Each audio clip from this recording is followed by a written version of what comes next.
Sarah Palin is living proof that fame and celebrity aren't everything. Not if you're really dim witted and insist on opening your mouth.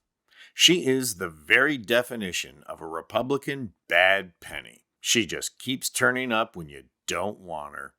She absolutely sank John McCain's presidential campaign with her stupidity and her utter lack of class. She was mocked on SNL, which mostly just pulled quotes to take her down. Well, in that case, I'm just gonna have to get back to you. And demonstrated time and again that she has no ability to remain on the national stage, like when she gave this riveting history of Paul Revere. He who warned the British that they weren't going to be taking away our arms by ringing those bells and making sure as he's riding his horse through town to send those warning shots and bells that we were going to be secure and we were going to be free. And yet, for all her ineptitude, for all her sheer and utter incompetence, Sarah Palin has managed to survive media confrontations. Nobody's ever really taken her down until now. Appearing on Piers Morgan's show, Palin ran into Mehdi Hasan, who absolutely cut her off at the knees and made her look like the absolute fool that she is. I'm going to show this takedown in just a minute, but first, it's worth noting that Palin, who glommed onto the Tea Party movement faster than a college frat boy running for the keg, never really got the traction she was hoping for in the MAGA movement. And what does it say about both Palin and the MAGA movement that they didn't put the mouth that roared in a visible part of their movement? When the MAGA movement tells you that you aren't quite smart enough, you know it's time to pack your bags and head off to the nearest public library. I mean, they let Marjorie Taylor Greene speak for them. Undaunted, Palin now searches out opportunities to hold a microphone like a heat-seeking missile. She's never daunted to get into a panel debate because she's honed a handful of tricks to malign the opposition, deflect criticism, and absolutely hide how unintelligent she really is. Until now. Not only is she completely outmatched trying to go head-to-head with Mehdi Hasan, but the former MSNBC host did his homework and came with his receipts. Watch as Hasan parries every attack Palin throws his way and counterpunches at the same time. You're a liar. You're a liar. You lied. I'm a liar. Yes, and you said, no, Biden didn't do that. Yes, he did on day one. Do you know he handed out more licenses to Trump? Do you know that?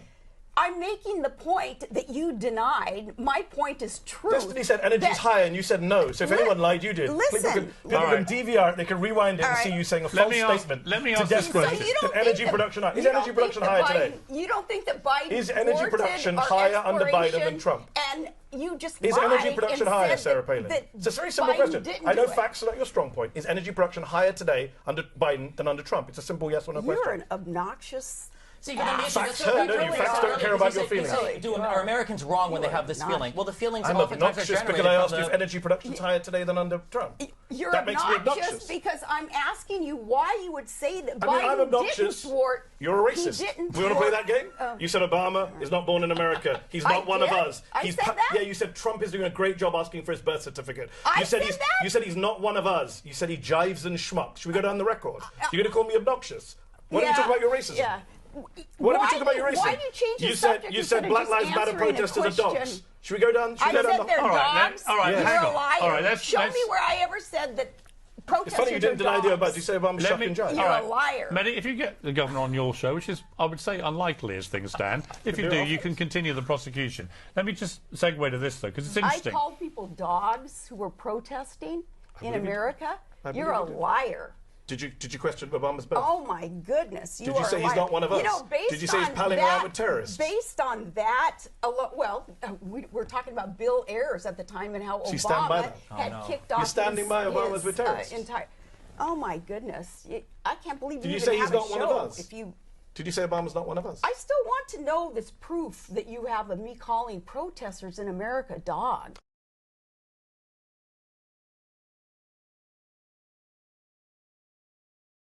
We all know how intellectually challenged Sarah Palin is, but this takedown just reminded us of how woefully dim-witted she is.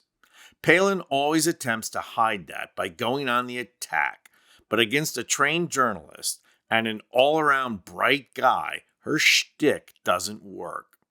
First of all, repeatedly calling someone a liar might work on a middle school playground, but in a TV studio, it doesn't really fly.